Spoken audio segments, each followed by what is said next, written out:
കേരളം കണ്ട ഏറ്റവും വലിയ കൊള്ളകളിൽ ഒന്നായിരുന്നു മുട്ടിൽ മരമുറി. 2020 നവംബർ 27-ന് റവന്യൂ പ്രിൻസിപ്പൽ സെക്രട്ടറിയായിരുന്ന എ ജയതിലകൻ്റെ 3 മാസം മാത്രം പ്രാബല്യത്തിലുണ്ടായിരുന്ന ഒരു ഉത്തരവിൻ്റെ മറപിടിച്ചാണ് മുട്ടിൽ മരം കൊള്ള നടന്നത്. പ്രധാന പ്രതികൾ ഇന്നത്തെ റിപ്പോർട്ടർ ചാനലിൻ്റെ ഉടമകളായ മുട്ടിൽ ബ്രദേഴ്സ്. ജന്മം പട്ടയം, ലാൻഡ് ട്രിബ്യൂണൽ പട്ടയം, ലാൻഡ് അസൈൻമെൻറ്റ് പട്ടയം എന്നിങ്ങനെ 3 തരം പട്ടയഭൂമികളാണുള്ളത്. ഇതിൽ ലാൻഡ് അസൈൻമെൻറ്റ് പട്ടയം അനുവദിച്ച പട്ടയഭൂമിയിലെ ചന്ദനം, തേക്ക്, ഈട്ടി, എബണി എന്നീ 4 തരം രാജകീയ മരങ്ങളുടെ ഉടമസ്ഥാവകാശം സർക്കാരിനാണ്.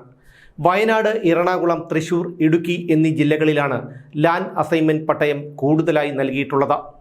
ഇത്തരത്തിലുള്ള വയനാട്ടിലെ ഒരു പട്ടയഭൂമിയാണ് മുട്ടിൽ. 2020 ഒക്ടോബർ 24-ന് പുറത്തിറങ്ങിയ ഉത്തരവിൽ പറഞ്ഞിരുന്നത് സർക്കാരിന് മാത്രം ഉടമസ്ഥാവകാശമുണ്ടായിരുന്ന 4 തരം രാജകീയ മരങ്ങളിൽ ചന്ദനമൊഴിച്ച മറ്റെല്ലാ മരങ്ങളും ഭൂമിയുടെ ഉടമസ്ഥർക്ക് മുറിക്കാം എന്നായിരുന്നു.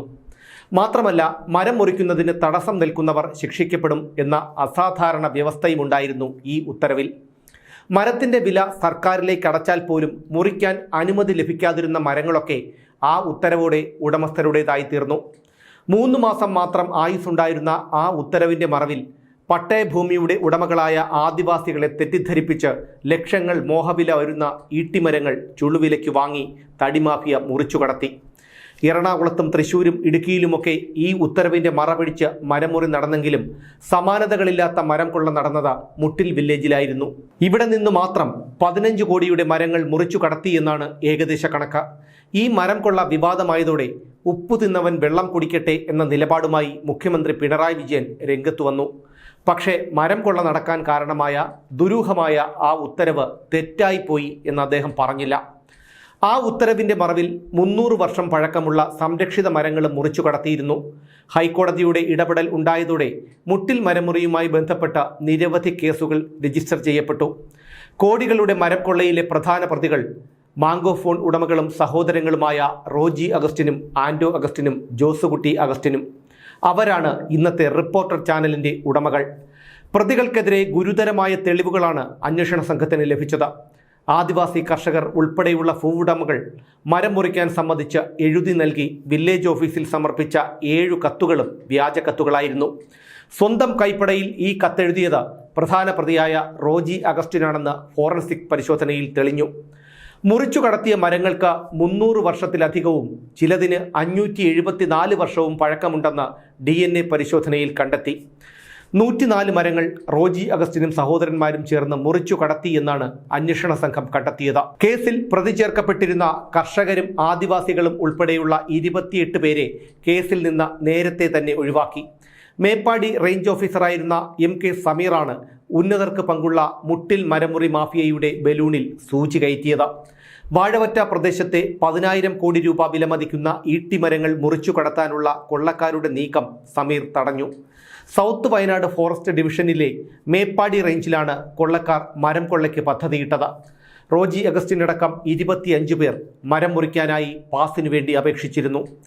ഈ പാസുകൾക്ക് അനുമതി നൽകാൻ ഉന്നത തലത്തിൽ നിന്ന് സമ്മർദ്ദമുണ്ടായെങ്കിലും സമീർ വഴങ്ങിയില്ല. പെരുമ്പാവൂരിലേക്ക് കടത്തിയ 50 ലക്ഷം രൂപ മതിപ്പ് വിലയുള്ള ഈട്ടിത്തടി സമീർ പിടിച്ചെടുത്തു.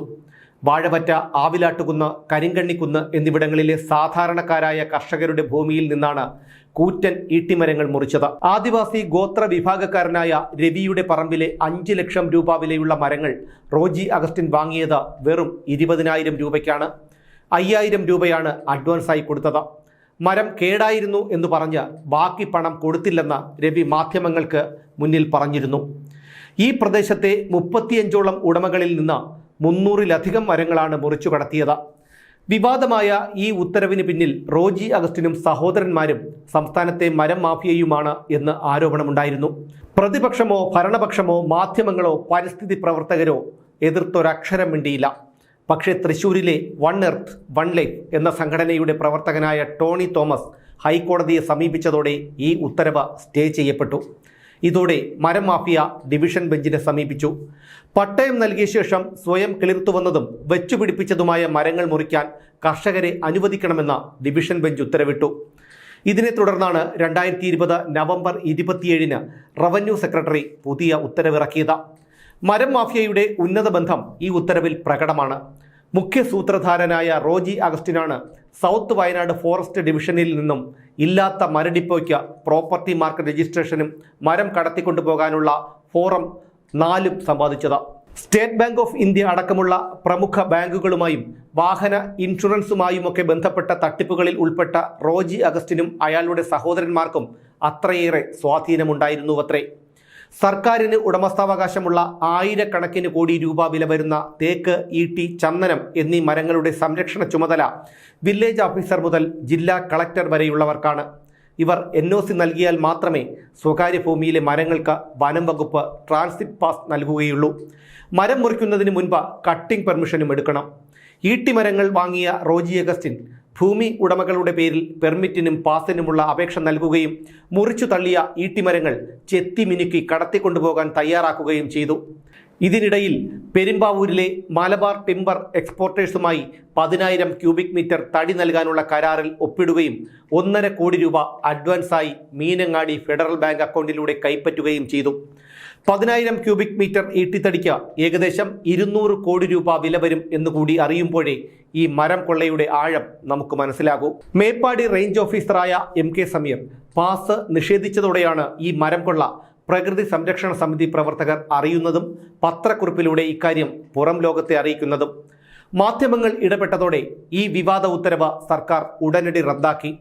റോജി അഗസ്റ്റിനെതിരെ ആദിവാസികളെ വഞ്ചിച്ചതിനോ പൊതുമുതൽ മോഷ്ടിച്ചതിനോ കേസെടുത്തില്ല.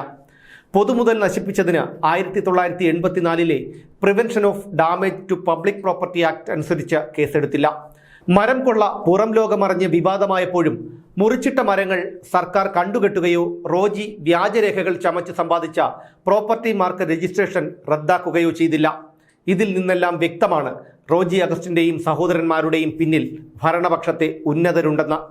പ്രതി ആൻഡോ അഗസ്റ്റിനുമായി സെക്രട്ടേറിയറ്റിൽ വെച്ച് കൂടിക്കാഴ്ച നടത്തിയെന്ന് അന്നത്തെ വനം മന്ത്രിയായിരുന്ന K രാജുവിൻ്റെ പേഴ്സണൽ സ്റ്റാഫായ G ശ്രീകുമാർ സമ്മതിച്ചിരുന്നു എന്നത് ഇതിനു തെളിവാണ്. കേസിലെ പ്രതിയായ ആൻഡോ അഗസ്റ്റിനും വനം വകുപ്പ് ഉദ്യോഗസ്ഥൻ NT സാജനും 24 ചാനലിൻ്റെ മലബാർ റീജിയണൽ ചീഫ് ദീപക് ധർമ്മടവും തമ്മിലുള്ള ഫോൺ സംഭാഷണവും പുറത്തു വന്നിരുന്നു. ഇവർ തമ്മിൽ 4 മാസത്തിനിടയിൽ 107 തവണയാണ് ഫോണിൽ ബന്ധപ്പെട്ടത്. മുഖ്യമന്ത്രി പിണറായി വിജയനുമായി അടുപ്പമുള്ളയാളാണ് ദീപക് ധർമ്മടം. മരം കൊള്ള വിവാദമായതോടെ അന്വേഷണം ആരംഭിക്കുകയും റോജി അഗസ്റ്റിനും സഹോദരന്മാർക്കും മറ്റ് 9 പേർക്കുമെതിരെ പ്രത്യേക അന്വേഷണ സംഘം പൊതുമുതൽ നശിപ്പിക്കൽ, ഗൂഢാലോചന, വഞ്ചന, വ്യാജരേഖ ചമയ്ക്കൽ എന്നീ വകുപ്പുകൾ ചുമത്തി കുറ്റപത്രം സമർപ്പിക്കുകയും ചെയ്തു. കേസന്വേഷണത്തിൽ ഏറെ പഴികേട്ടതിനു ശേഷമാണ് 420 സാക്ഷികളും 900 രേഖകളും ആധാരമാക്കി 84,600 പേജുള്ള കുറ്റപത്രം Sultan Bathery judicial 1ാം class magistrate കോടതിയിൽ സമർപ്പിച്ചത്. കേരളത്തിലെ മറ്റൊരു മരം കൊള്ള 2ാം EMS മന്ത്രിസഭയിലെ MK കൃഷ്ണനുമായി ബന്ധപ്പെട്ട കക്കി മരം കുംഭകോണമാണ്. കേരളം കണ്ട ഏറ്റവും ഭീകരമായ മുട്ടിൽ മരം കൊള്ള നടന്നതും മറ്റൊരു കമ്മ്യൂണിസ്റ്റ് സർക്കാരിൻ്റെ കാലത്താണ് എന്നത് മറ്റൊരു യാദൃച്ഛികത. കേരളം കണ്ട ഏറ്റവും വലിയ മരം കൊള്ളക്കേസിലെ പ്രതികൾ ഇന്ന് മലയാളത്തിലെ ഒരു ദൃശ്യമാധ്യമ സ്ഥാപനത്തിൻ്റെ ഉടമകളാണ് എന്നുള്ളതാണ് ഏറ്റവും വിരോധാഭാസം.